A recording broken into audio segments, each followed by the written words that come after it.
En Él hay salvación y no hay nadie más, Señor, quien salve. Te lo pedimos, Señor, en Cristo Jesús. Amén. Amén. Así que ahí estamos en Hechos capítulo 2, versículos 36 al 37. Vamos a comenzar leyendo qué es lo que dice, qué es lo que continúa hablando aquí el apóstol Pedro, después de que él se pone en pie con los otros 11 apóstoles y él pues les recita a los oyentes sobre el Mesías profetizado en el Antiguo Testamento. Dice el versículo 36, ahí de Hechos 2, dice: sepa pues ciertísimamente toda la casa de Israel. Aquí él va dirigido a quienes, a los judíos. Dice que a este Jesús a quien vosotros crucificasteis, Dios le ha hecho Señor y Cristo. Hermanos, Pedro sin duda ha dejado claro en los versículos anteriores que Cristo había sido profetizado por los profetas, por la ley de Moisés, por los salmos, y que sus padecimientos también habían sido profetizados. Vemos en Isaías 53 cómo habla del sufrimiento del siervo de Jehová, sobre el sufrimiento de Cristo. Los padecimientos que lo llevó a morir, ¿en dónde? En la cruz, para salvar a pecadores. Eso también lo vemos en los salmos. Los profetas también anunciaron la muerte de Cristo, los padecimientos de Cristo. Y Pedro también deja en claro que Dios había decretado su vida, muerte y su resurrección. De todo esto habló Pedro. En los sermones anteriores que predicamos, Pedro es lo que él anuncia. Pero ahora él quiere llevar a sus oyentes a que tengan una certeza, no arrogante, sino más bien una certeza que los lleve a una confianza humilde, una que los lleve a reconocer que ellos fueron quienes quisieron a Jesús crucificado. Ellos pidieron la libertad ¿de quién? De Barrabás, y pidieron que Jesús fuera crucificado. Por eso es que él dice: sepa pues ciertísimamente toda la casa de Israel que a este Jesús a quien vosotros crucificasteis. Vamos a Mateo 27. Yo sé que quizás hemos escuchado esa porción de las Escrituras, pero tenemos que recordar lo que sucedió en ese entonces, cuando Jesús era interrogado por Pilato. Mateo 27, versículo 15 al versículo 26. Mateo 27, versículos 15 al 26. Dice: ahora bien, en el día de la fiesta acostumbraba el gobernador soltar al pueblo un preso, el que quisiesen. Y tenían entonces un preso famoso llamado Barrabás. Ese era un preso famoso. Me imagino que él constantemente quizás era arrestado, cometía algún crimen, o quizás fue solamente una vez que él cometió un crimen pues severo. Pero aquí vemos que dice que tenían entonces un preso famoso llamado Barrabás. Su nombre era famoso. La gente conocía acerca de este hombre. Versículo 17 dice: reunidos pues ellos, les pidió Pilato: ¿a quién queréis que os suelte? ¿A Barrabás o a Jesús, llamado el Cristo? Él aquí les da a elegir. Pilato les dice a ellos: ¿a quién quieren que yo suelte? Salud. ¿A Barrabás o a Jesús, llamado el Cristo? Versículo 18, porque sabía que por envidia le habían entregado.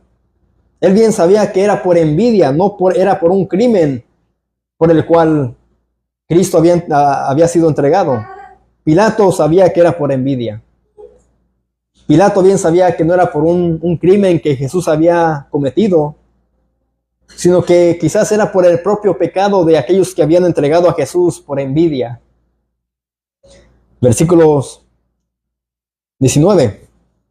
Y estando él sentado en el tribunal, su mujer le mandó decir: no tengas nada que ver con ese justo, porque hoy he padecido mucho en sueños por causa de él.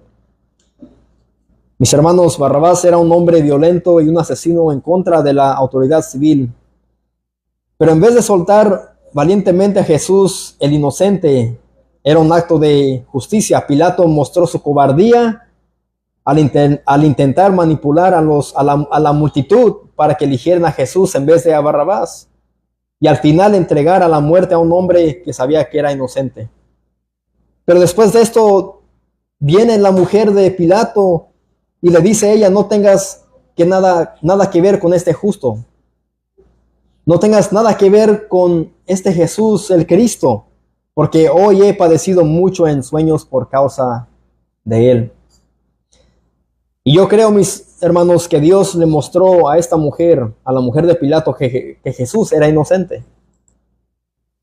Quizás esto vino por medio de un sueño, en una revelación divina, que Dios, pues quizás le mostró a esta mujer que Jesús era inocente, y por esa razón es que ella viene ante su esposo y le dice: no tengas nada que ver con este justo. No te metas en lo que estas personas quieren hacer con Jesús, porque hoy he padecido mucho en sueños por causa de él. En su corazón, ella tenía la convicción, la certeza que Cristo, pues no era un criminal, tal y como Barrabás. Y aquí ella viene abogando quizás, no solamente por su esposo, sino también por Cristo. Porque ella le dice: no tengas nada que ver con este justo, con este inocente. Versículo 20 dice: pero los principales sacerdotes y los ancianos persuadieron a la multitud que pidiese a Barrabás y que Jesús fuese muerto. Aquí vemos que los principales sacerdotes y los ancianos, ¿qué es lo que ellos hicieron? Persuadieron a la multitud. Ellos llevaron quizás con engaño a la multitud para que ellos pidiesen a Barrabás, para que este hombre fuera puesto en libertad y que Jesús fuese muerto, que le dieran muerte a Jesús. Y aquí ante ustedes, una pregunta: ¿quién merecía ser puesto a muerte y quién merecía ser puesto en libertad? Barrabás era un criminal, un hombre violento. Jesús era inocente. ¿Quién merecía ser puesto a muerte? Niños, Barrabás. Y Jesús puesto en libertad. Pero estos hombres, principales sacerdotes, los que estaban delante del pueblo de Israel, ellos llegan a pecar y ellos llegan a persuadir a la multitud para que pidiesen a Barrabás y Jesús fuese muerto. Y respondiendo el gobernador les dijo: ¿a cuál de los dos queréis que os suelte? Y ellos dijeron: a Barrabás. ¿Queremos que dejes en libertad a Barrabás, a este hombre criminal, a este hombre famoso? Queremos que a él lo dejes en libertad. Aquí vemos la corrupción de la élite de estos hombres. Aquí vemos que eran hombres corruptos, que eran los hombres espirituales delante del pueblo de Israel. Pero ellos eran imperfectos, ellos eran hombres corruptos que llegan a persuadir, y en sus corazones malos y perversos estaba el deseo de ellos ver muerto a Cristo. ¿Solamente por qué? Porque él les decía la verdad. Por eso es que ellos querían matarlo. Y Cristo dice: ustedes son hijos del diablo. Porque os anuncio, yo les digo la verdad, ¿me quieren matar por eso? Cristo era un hombre que les decía la verdad a esos hombres malos y perversos. Así que aquí vemos que la multitud pide a Barrabás. Pilato les dijo: ¿qué pues haré de Jesús llamado el Cristo?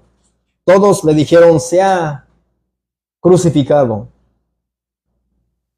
La crucifixión, mis amados, era quizás la pena de muerte que utilizaban los romanos para todo aquel criminal. No solamente era un castigo, sino que era una humillación.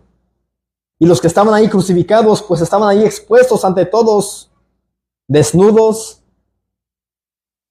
crucificados por su crimen. Y eso es lo que la multitud pide. Todos le dijeron: sea crucificado, sea humillado, sea expuesto públicamente para que todos miren que al momento de ser él crucificado digan: sí, fue un criminal, pero nunca lo fue. Cristo nunca pecó. Cristo sí, ciertamente fue tentado en el desierto por Satanás, mas nunca pecó.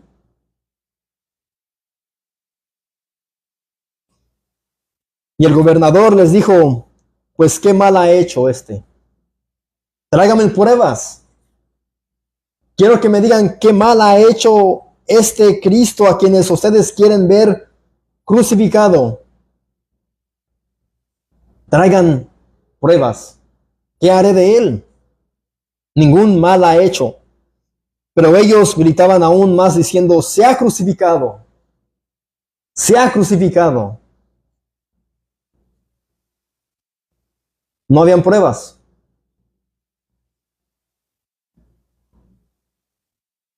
Viendo Pilato que nada adelantaba, sino que se hacía más alboroto, tomó agua y se lavó las manos delante del pueblo, diciendo: inocente soy yo de la sangre de este justo, allá vosotros. Él aquí dijo: bueno, yo no quiero nada que ver con esto, me voy a lavar las manos delante del pueblo, diciendo: inocente soy yo de la sangre de este justo, de la sangre que sea derramada de Cristo, de Jesús. Yo soy inocente, allá vosotros. ¿Y qué les dijo Pedro en Hechos 2, versículo 36? A Jesús a quienes vosotros crucificasteis. A eso se refiere Pedro.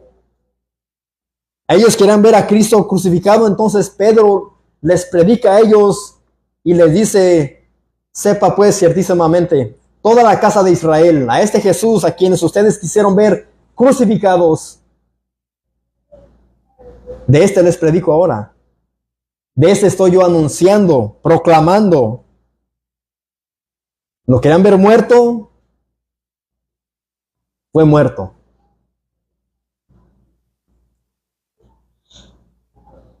Pero ese versículo 24, ahí de Mateo 27, se usa equivocadamente para justificar el odio de los judíos hacia Jesús, ignorando los hechos.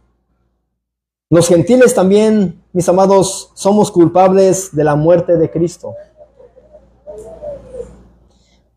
Los gentiles, nosotros no somos mejores, ni más santos, ni piadosos que los judíos, ¿o sí? Nosotros somos iguales de culpables que los judíos. Que esos que dijeron: crucifícale, crucifícale, ellos fueron culpables de ese juicio y nosotros también lo somos. Vamos a Romanos capítulo 3. Versículo 9.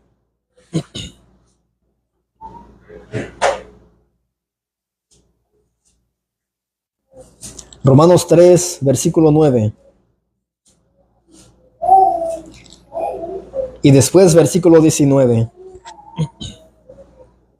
Aquí Pablo está hablando sobre de que no hay justo.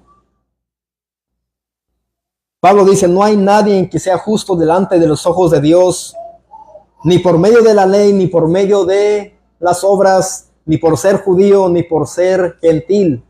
Nadie es justo delante de los ojos de Dios sin Cristo. ¿Qué pues? ¿Somos nosotros mejores que ellos? Dice el apóstol Pablo, hablando acerca de los judíos. Dice, en ninguna manera.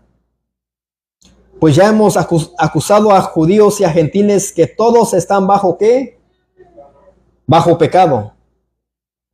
Aquí Pablo dice ciertamente, dice, no somos mejores que ellos. Está hablando a los judíos, hablando acerca de los gentiles.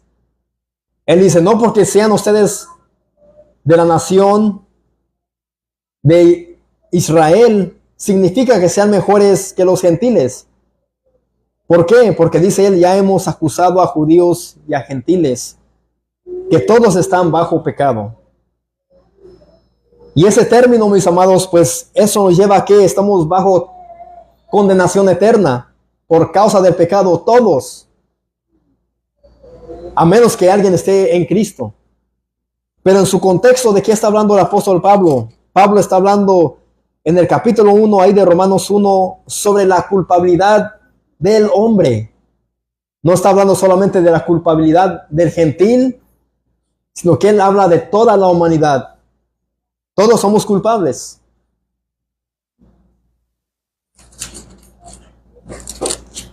Pero mis amados, ahora versículo 19 ahí de Romanos 3.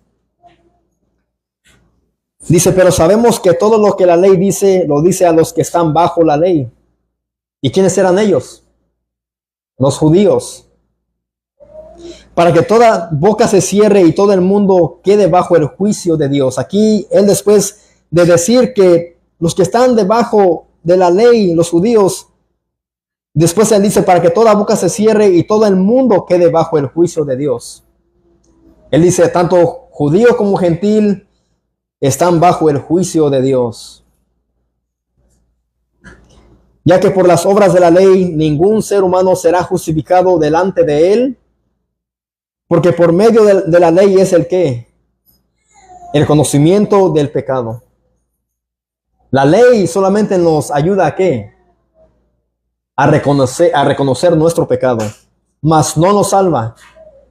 Los 10 mandamientos nos hace ver nuestro pecado, nuestra culpabilidad delante de Dios, pero a través de la ley ningún ser humano será justificado.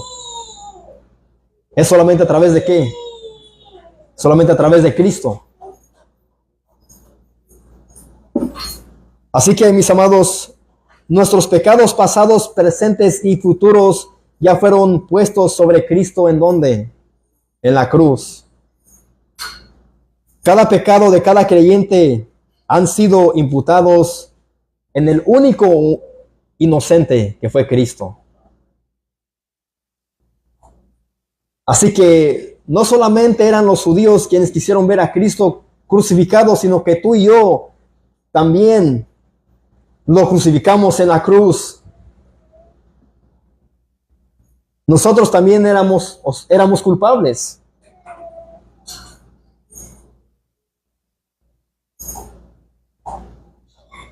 Nuestros pecados fueron puestos sobre Cristo en la cruz del Calvario. Al igual que los judíos habían crucificado a Jesús, nosotros también lo hemos hecho. Lo que Jesús hizo aquí era una muestra o ejemplo de la expiación sustitutiva. Esto es el acto de cambiar, limpiar o eliminar las consecuencias del pecado para restaurar la relación entre Dios y el hombre. Eso es lo que significa expiación sustitutiva. Que Cristo tomó nuestro lugar ¿en dónde? En la cruz. Si a la escuela de los niños llega una sustituta, ella va a tomar el lugar de ¿quién? De la maestra. Bueno, Cristo hizo lo mismo. Tú y yo merecíamos ser puestos a muerte en la cruz del Calvario, pero Cristo tomó nuestro lugar. Él sufrió nuestros dolores en la cruz del Calvario. Y Pedro ahora les echa esto en cara a ellos, mis amados.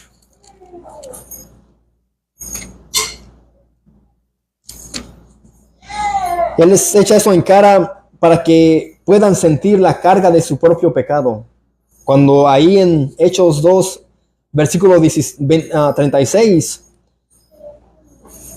Hechos 2, 36, dice él: sepa pues ciertísimamente toda la casa de Israel, que a este Jesús a quien vosotros crucificasteis, a eso se refiere él.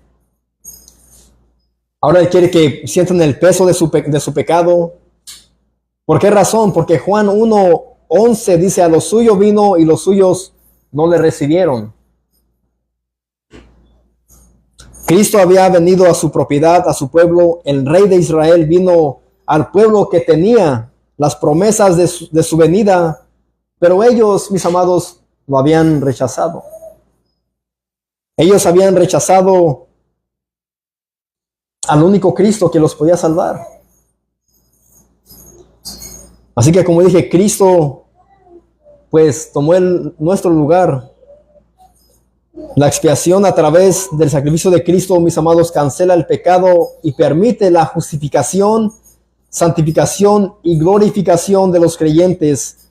Esta expiación es limitada. Cristo solamente lo hizo por su iglesia, no por todo el mundo. Por muchos.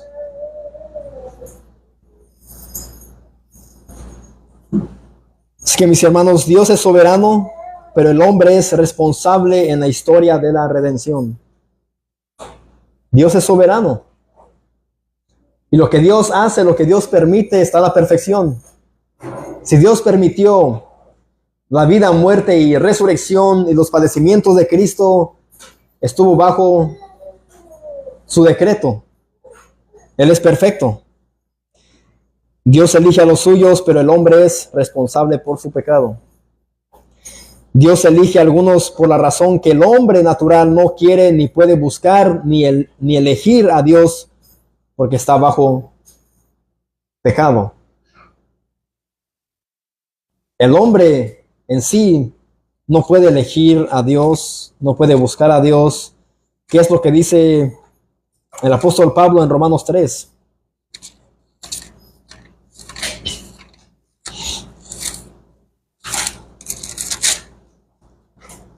Romanos 3, versículos 10 al 12.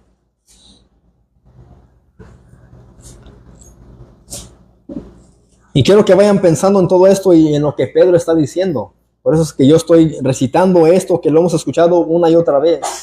Salud. Dice: como está escrito, no hay justo ni aun uno. No hay quien entienda, no hay quien busque a Dios.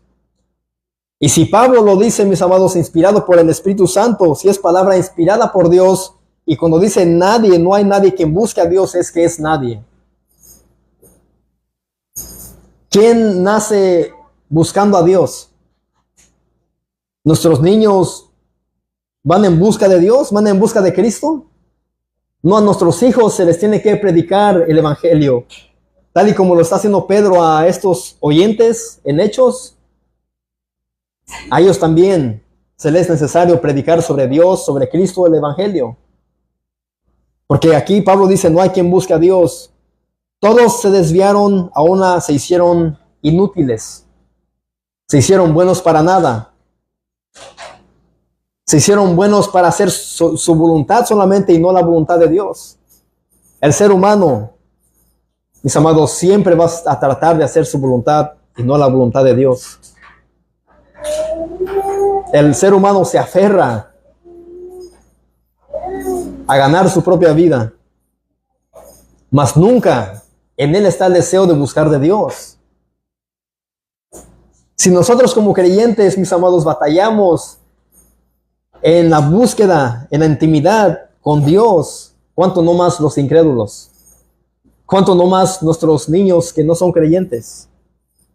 ¿Cuántos no más a esos pequeños y jóvenes que no han sido regenerados? Ellos luchan. No hay quien busque a Dios. Todos se desviaron, a una se hicieron inútiles. No hay quien haga lo bueno. No hay ni siquiera uno. Y cuando habla de esto, no se refiere a las obras buenas que uno puede hacer, sino hacer la voluntad de Dios. Hacer aquellas obras que Dios preparó de antemano para que anduviésemos en ellas por medio de la fe. Nadie quiere hacer estas buenas obras, ¿o sí? Cristo dijo, amar a nuestros enemigos. ¿Quién más enseña esto? ¿El mundo te enseña esto? ¿Acaso el mundo te dice, mira, si alguien te quita algo, te roba algo, tienes que amarlo? Ora por él. El mundo no te enseña esto.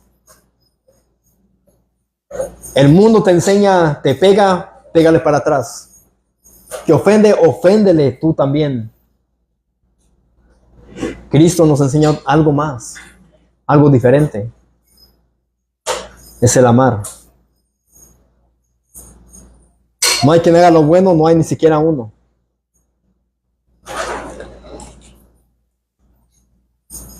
Ahora Efesios 2. Efesios 2, versículo 1.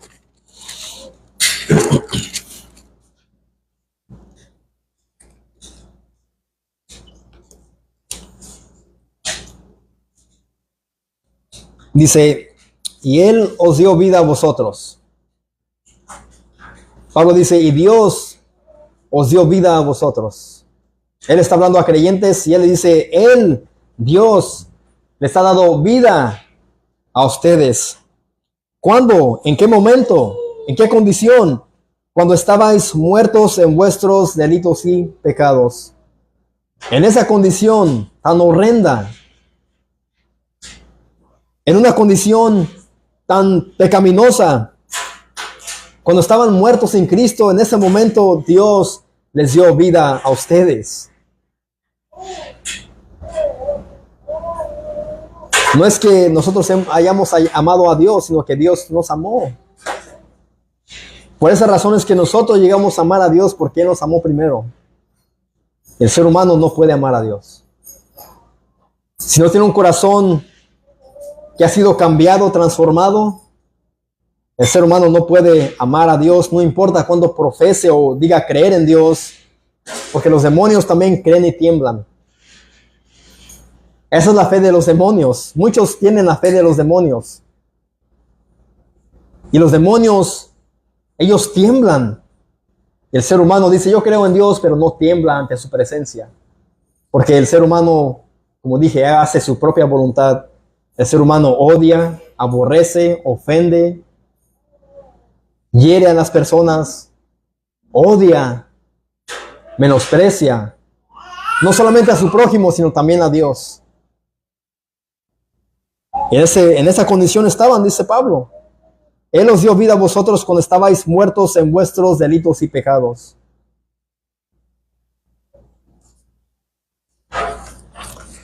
Y por esa razón Pedro les dice a ellos, a este Jesús a quien vosotros crucificasteis. A este Jesús, a quienes ustedes quisieron ver muerto, sin haber cometido ningún crimen. Pero a pesar de sus padecimientos y la crucifixión, Dios le ha hecho Señor y Cristo. Sigue diciendo ahí Pedro en Hechos capítulo 2. Así que a pesar de Cristo, de él haber sufrido y haber sido crucificado, él después dice, Dios le ha hecho Señor y Cristo. Dios le ha hecho reinar a él. Dios le levantó de entre los muertos. A ese Cristo que ustedes tanto detestaron, odiaron y lo pidieron como crucificado, Dios ahora lo ha hecho él Señor y Cristo. Pero en este caso hubo una respuesta, mis amados. Y si la hubo, ¿cuál fue? Versículo 37, ahí de Hechos 2. Al oír esto, se compungieron de corazón los oyentes y dijeron a Pedro y a los otros apóstoles, varones, hermanos, ¿qué haremos? Vean lo que ellos sintieron al momento de ellos escuchar lo que Pedro les había predicado. Y después él les echa en cara y dice, a este Jesús, a quienes ustedes crucificaron, Dios le ha hecho Señor y Cristo. Después ellos sienten un compungimiento en sus corazones. Mis amados, recuerden que este fue el primer discurso de Pedro después de haber sido lleno de ¿qué? Del Espíritu Santo. Los que lo escucharon sintieron un compungimiento en sus corazones. ¿Y qué significa esto? ¿Qué significa compungimiento? Esto es un sentimiento tan profundo de tristeza, dolor o arrepentimiento, especialmente por una falta o culpa propia o por el sufrimiento ajeno. Ellos aquí sintieron dolor, tristeza y quizás también arrepentimiento. Al escuchar lo que Pedro les había hablado acerca de Cristo, y después es como que les dice este Cristo en sus propias caras, a quienes ustedes crucificaron, Dios le ha hecho Señor y Cristo. Eso les dolió a ellos. La casa de Israel, me imagino, se humilló, sintieron dolor, arrepentimiento, tristeza y culpabilidad.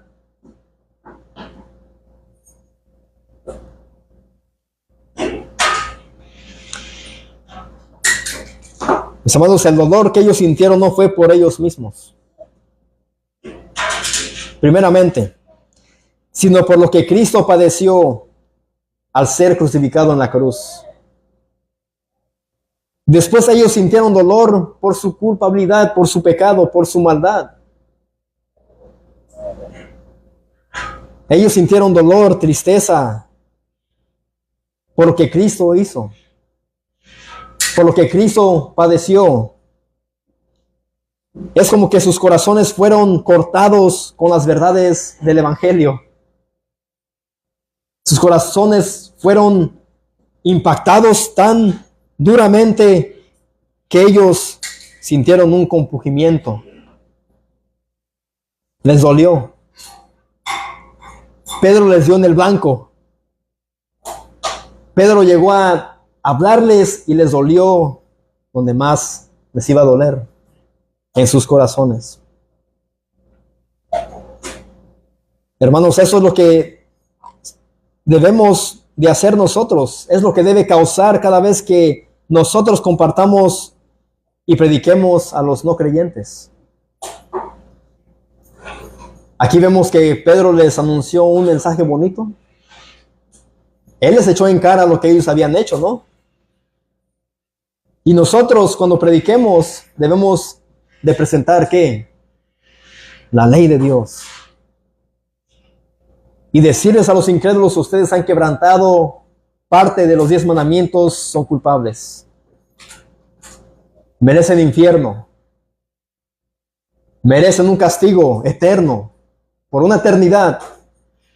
Pero hay esperanza. Hay alguien que vino, hay alguien que murió, hay alguien que dio su vida para salvarlos a ustedes. Ahora crean en Cristo. Eso es lo que debemos de hacer nosotros. Predicar a Cristo y hacer que el Espíritu Santo mismo nos convenza de su pecado.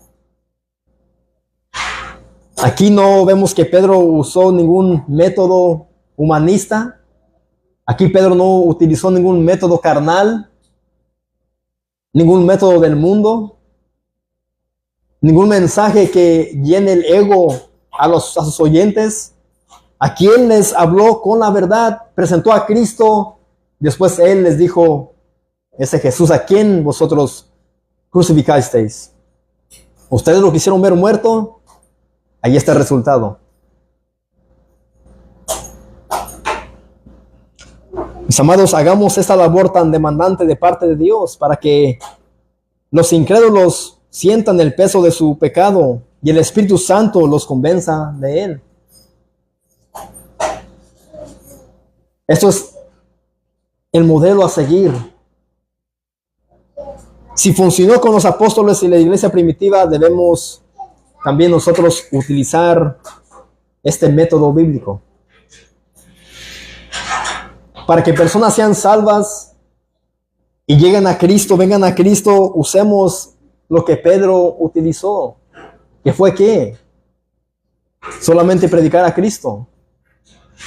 Ahí no vemos que él fue orando por las personas, por los enfermos, porque muchos hacen eso hoy en día. Muchos tienen un plan evangelístico y dicen, vamos a evangelizar, vamos a poner una carpita y vamos a dar tratados, pero vamos a orar por los enfermos también. Eso no es lo que los apóstoles hicieron.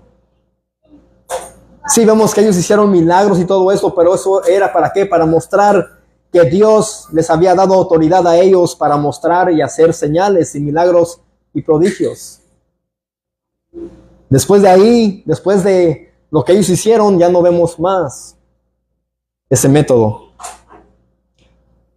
Ahora, el apóstol Pablo nos dejó ese mismo método en Romanos 10. Vamos a Romanos 10.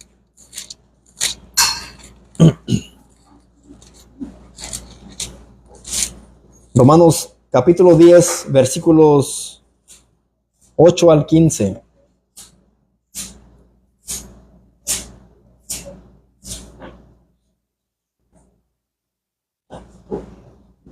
Romanos 10, versículos 8 al 15.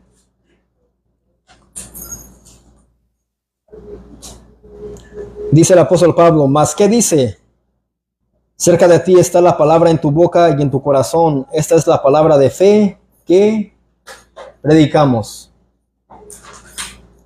¿Y cuál es esa palabra de fe? Que si confesares con tu boca que Jesús es el Señor y creyeres en tu corazón que Dios le levantó de los muertos, serás ¿qué? Serás salvo. Cuando él dice, si confesares con tu boca que Jesús es el Señor, es el ejemplo de Pedro. Aquí Pablo no está diciendo la oración de fe, la oración del creyente, pasa al altar, recibe a Cristo en tu corazón, porque hemos visto esto, mis amados, y muchas de las veces esto no ha funcionado. Pedro está aquí cumpliendo y haciendo y dándonos un ejemplo de lo que Pablo está diciendo aquí, que si confesares con tu boca que Jesús es el Señor y creyeres en tu corazón que Dios le levantó de los muertos, serás salvo. Eso va a ser evidente de una persona salva, mis amados. Alguien que profesa a Cristo, un creyente, un verdadero creyente va a poder hacer esto fácilmente. Va a dar evidencia de que es salvo. Porque con el corazón se cree para justicia, pero con la boca se confiesa ¿para qué? Para salvación. Pedro aquí estaba él, mis amados, pues profesando. Primeramente se tiene que creer con el corazón para justicia, pero con la boca se confiesa para salvación.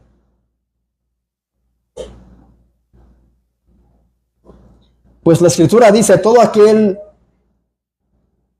en que él creyere no será avergonzado, porque no hay diferencia entre judío y griego, pues el mismo que es Señor de todos es rico para con todos los que le invocan.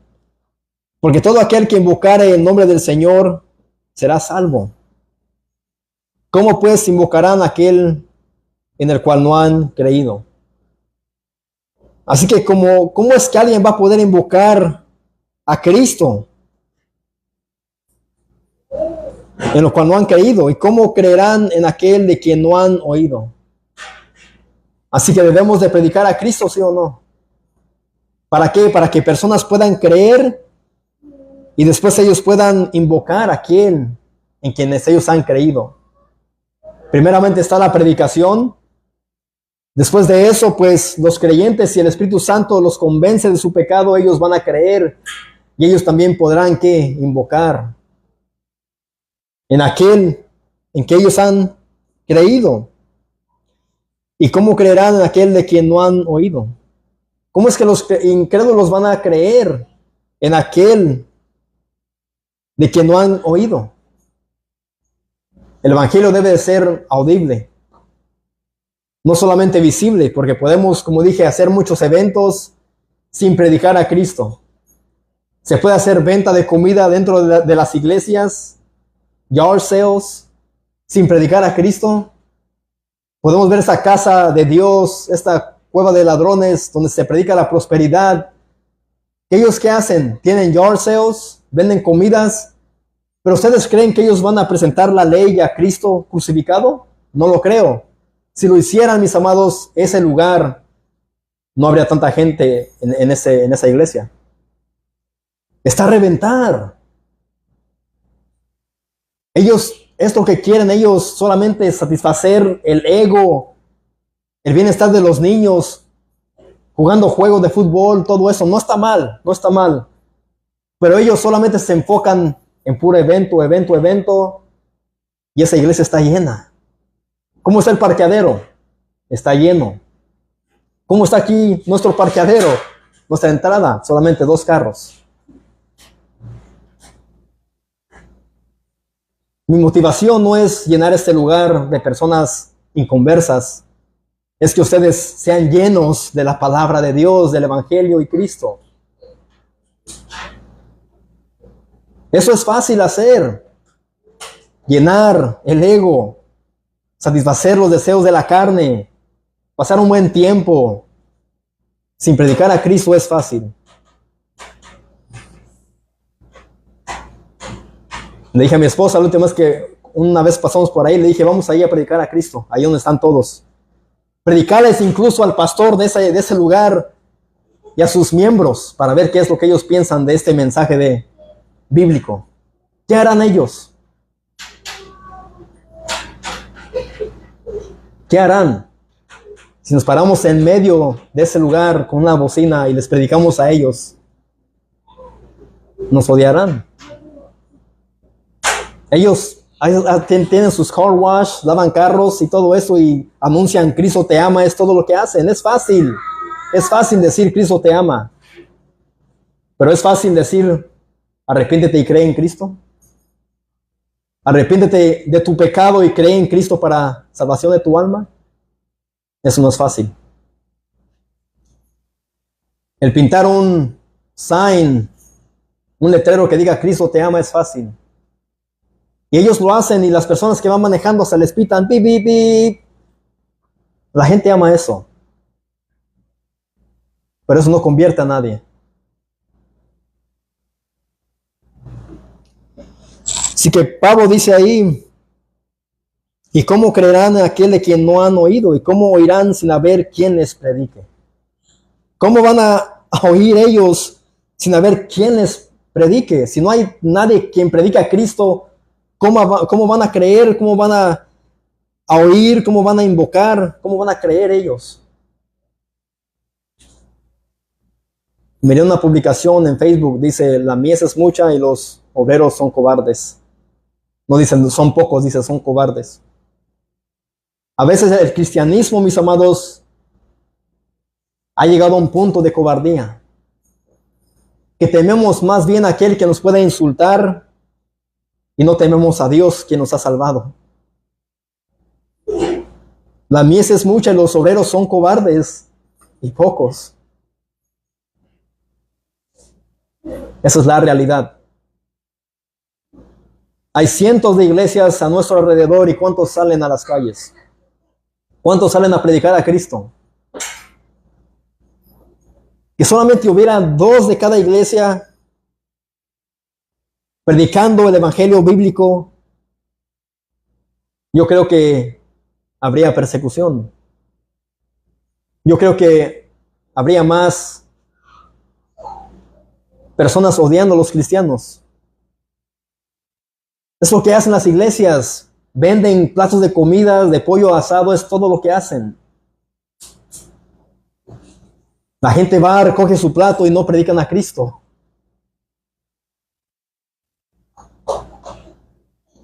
Yo creo que para la venta de pollos que haremos la próxima vez, vamos a dar tratados y vamos a predicar a Cristo. Quizás esto pare que la gente no venga y compre más pollos los incrédulos, pero gloria a Dios. Quizás darles un tratado, mira, cree en Cristo y serás salvo. Hacer todo esto es fácil. Vender comida es fácil. Yo lo digo por mí, no lo digo por nadie más. Hasta ahorita capté, disculpen. Pero dar un tratado, mis amados, yo creo que está bien. Dar tratados y así pues ganar, no nosotros, sino que el Señor gane almas para Cristo a través del mensaje de salvación. Así que ese es el método que Pablo nos deja aquí. ¿Y cómo predicarán si no fueren enviados? ¿Cómo van a predicar los miembros de una iglesia si no fueren enviados? Yo, mi hermano Carlos, lo he enviado una vez y gloria a Dios que él fue. No se opuso.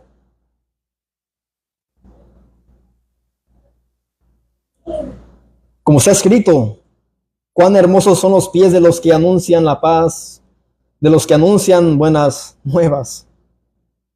Mas no todos obedecieron al evangelio, pues Isaías dice: Señor, ¿quién ha creído a nuestro anuncio? Así que la fe es por el oír y el oír por la palabra de Dios. Por eso es que viene la fe. Con este método es que viene la fe salvífica a un incrédulo, escuchando sobre Cristo. Pablo no dice a través de métodos carnales, métodos humanistas, es a través de la predicación del evangelio. Aquí vemos los hechos, mis amados, de los apóstoles, los hechos del Espíritu Santo, los hechos de la predicación de la palabra de Dios, etc. Aquí en Hechos 2, versículo 37. Aquí no vemos los hechos de la decisión humana. Eso es lo que nos han enseñado. El decisionalismo. Ese es un error. El evangelio no es escoge a Dios y serás salvo. El evangelio, mis amados, es cree y serás salvo. No es elige a Dios, escoge a Dios.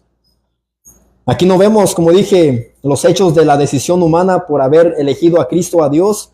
Aquí lo que vemos es lo que causó el empoderamiento del Espíritu Santo sobre quienes, sobre Pedro y los otros 119, que eran 120, que estaban en el aposento alto.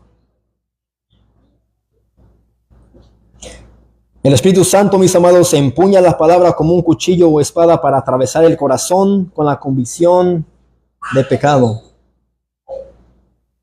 Es lo que hace el Espíritu.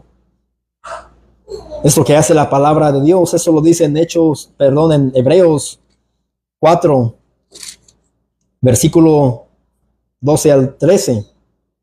Hebreos 4, 12 al 13 dice: porque la palabra de Dios es viva y eficaz, y más cortante que toda espada de dos filos, y penetra hasta el partir el alma y el espíritu. Ese es el poder de la palabra de Dios, mis amados. Su palabra es quien hace todo esto. Su palabra tiene poder para penetrar hasta y partir el alma y el espíritu, las coyunturas y los tuétanos. ¿Y qué más hace a partir de hacer todo esto? Y discierne los pensamientos y las intenciones del corazón. Así es como opera la palabra de Dios. ¿Y Pedro utilizó esto, sí o no? ¿Y Pablo dejó que hagamos esto, sí o no? ¿Y los profetas hicieron esto, sí o no? Eso es todo lo que necesitamos. La palabra de Dios. Aquí. ¿Hacemos esto, sí o no? Aquí es lo que hacemos solamente. La palabra de Dios es lo más importante. Los himnos, los cantos espirituales, la oración también. Pero cuando Dios nos convoca a nosotros en el día del Señor para reunirnos, esto es lo que exalta a Cristo. La predicación de la palabra. Esto es lo que da a Dios gloria. Esto también es adoración. No solamente es el momento de la alabanza. Mucho más que eso, la predicación de la palabra. Y es lo que hace la palabra, todo esto.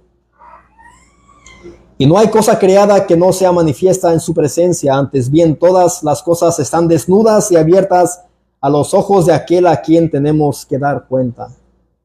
Todo está desnuda. Todas las cosas están desnudas y abiertas ante los ojos de Dios. Y ante Él, a Él daremos cuenta en aquel día. Daremos cuentas a Dios sobre nuestros actos, pensamientos, intenciones, actitudes. Mientras estemos vivos, mis amados, escuchemos la palabra de Dios que es viva y eficaz. y se nos corta hasta partir el alma y el espíritu, si penetra, dejémosla que haga lo que tiene que hacer. Si nuestros hijos se incomodan cuando escuchan sobre el pecado, dejemos que la palabra haga lo que tenga que hacer. La palabra, no el predicador. Aquí no estoy yo para persuadir, como muchos intentan hacer con sus métodos y predicaciones antibíblicas, pensando que solamente por regaños, tirando piedras en el púlpito es como van a cambiar a las personas. Es el Espíritu quien convence al mundo de pecado.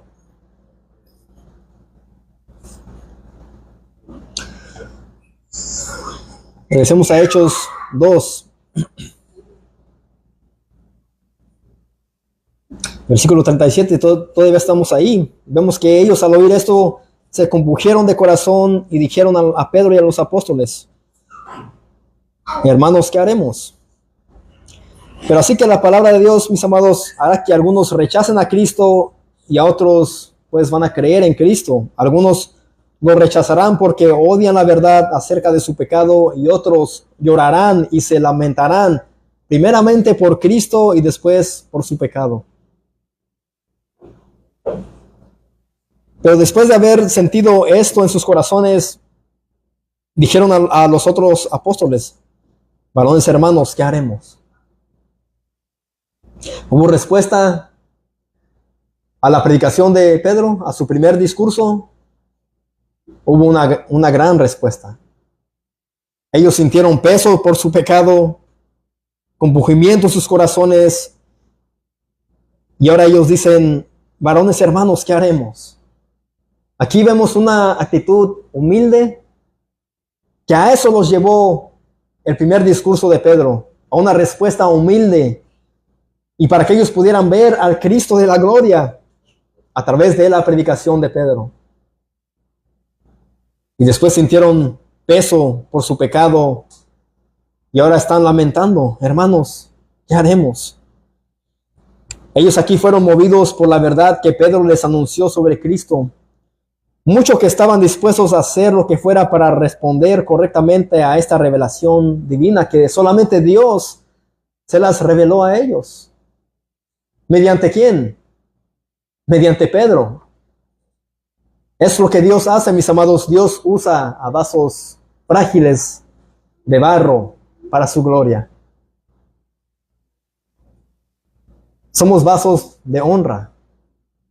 Otros son vasos de deshonra, que Dios solamente ha creado como los incrédulos. Pero nosotros, mis amados, somos vasos de honra.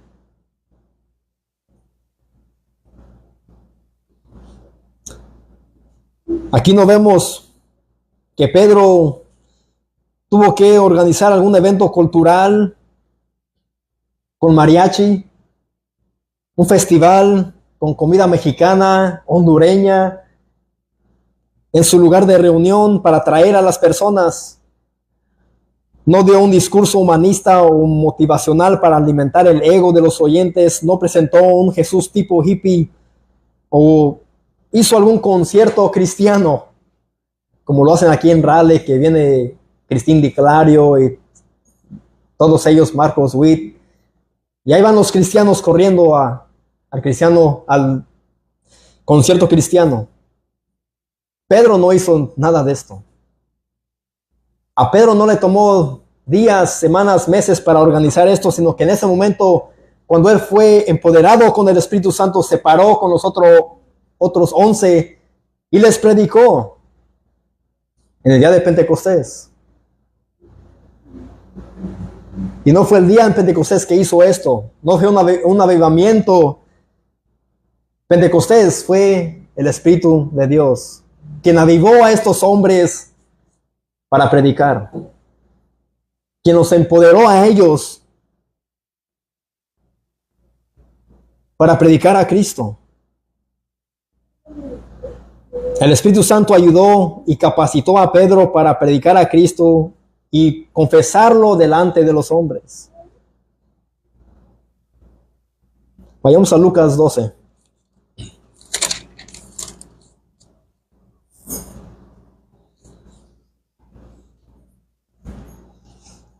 Lucas capítulo 12, versículos 8 al 12.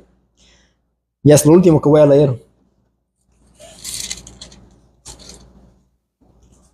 Lucas 12, versículos 8 al 12, dice, está hablando aquí Cristo sobre el que le confesare delante de los hombres.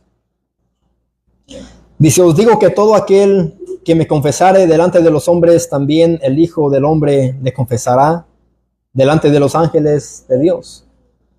Aquí Cristo está hablando sobre la confesión de Él. Confesarle a Él delante de quiénes? De los hombres. Aquí vemos que Pedro le confesó, anunció sobre Él, sobre su padecimiento. Mas el que me negare delante de los hombres será negado delante de los ángeles de Dios. Bien sabemos que Pedro negó a Cristo ¿cuántas veces? 3 veces, pero él después fue restaurado. Se arrepintió. Y ahora vemos a Pedro puesto en pie, anunciando a quien él había negado 3 veces, pero ahora él había sido regenerado, empoderado. Un Pedro nuevo que estaba dispuesto ahora sí a dar su vida por Cristo. Cuando antes él lo negó 3 veces y corrió, huyó con miedo, pero ahora lo vemos a él capacitado por el Espíritu. A todo aquel que dijere alguna palabra contra el Hijo del Hombre le será perdonado, pero al que blasfemare contra el Espíritu Santo no le será perdonado. Ahora Cristo aquí les va a decir lo que va a suceder después. Cuando Él se vaya y ellos pues sean arrestados, todo esto. Versículo 11 dice, cuando os trajeren a las sinagogas y ante los magistrados y las autoridades, no os preocupéis por cómo o qué habréis de responder o qué habréis de decir. Cristo bien sabía que ellos iban a ser entregados a las autoridades cuando ellos comiencen a ¿qué? A predicar sobre Él. Pablo fue arrestado, Pedro fue arrestado, Silas. Pero Él aquí los está instruyendo y les dice, cuando los lleven a las sinagogas ante los magistrados y las autoridades, no se preocupen por cómo o qué van a hablar o a responder o qué van a decir. ¿Por qué razón? Versículo 12. Porque el Espíritu Santo os enseñará en la misma hora lo que debéis decir. Él aquí primeramente les dice lo que va a suceder, pero después Cristo los consuela, hablándoles acerca de quién, del Consolador, de quien Él les iba a enviar cuando Él se fuera. No os dejaré huérfanos, les dijo Él, os enviaré a otro Consolador. Y Él aquí les dice a ellos, porque el Espíritu Santo os enseñará en la misma hora lo que debáis de decir. El Espíritu Santo, mis amados, nos ayuda a nosotros como creyentes a qué decir en la hora precisa. Y el Espíritu Santo capacitó, ayudó a Pedro aquí en el libro de Hechos, capítulo 2, versículo 36 y el 37. Y Él les dice eso, sepa pues ciertísimamente toda la casa de Israel, que a este Jesús a quien vosotros crucificasteis, Dios le ha hecho Señor y Cristo. Al oír esto se compungieron de corazón y dijeron a Pedro y a los otros apóstoles, varones hermanos, ¿qué haremos? Pedro pudo ciertamente decir esto y echar esto en cara a los oyentes, a los judíos, porque él estaba empoderado del Espíritu Santo. Nosotros que tenemos el Espíritu, mis amados, debemos de ser al igual que Pedro. predicar a Cristo. Las hermanas también tienen el Espíritu Santo, no solamente los varones. Las hermanas cuando salgan pues también pueden y deben de anunciar a Cristo. Los niños, los jóvenes también. Bueno, y se les hace un poco más difícil. Pero los varones, esto es el modelo a seguir. Pararnos en la brecha ante tanto incrédulo, mis amados, ahí en la pulga, en el maná, y anunciar a Cristo. ¿Eso lo podemos hacer en nuestras propias fuerzas? No. Lo hacemos porque ahora tenemos al Espíritu Santo de Dios. Y por esa razón es que Pedro, pues les dice a ellos, a Jesús, a quien ustedes crucificaron. Y por esa razón es que ellos creen ahora. Y dicen, ¿qué haremos ahora? Oremos.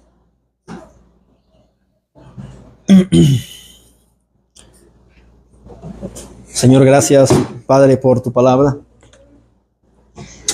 Señor, gracias por ese Cristo, Señor, que fue crucificado, oh Dios, en tu plan soberano. Que nuestra mente tan limitada, Señor, pues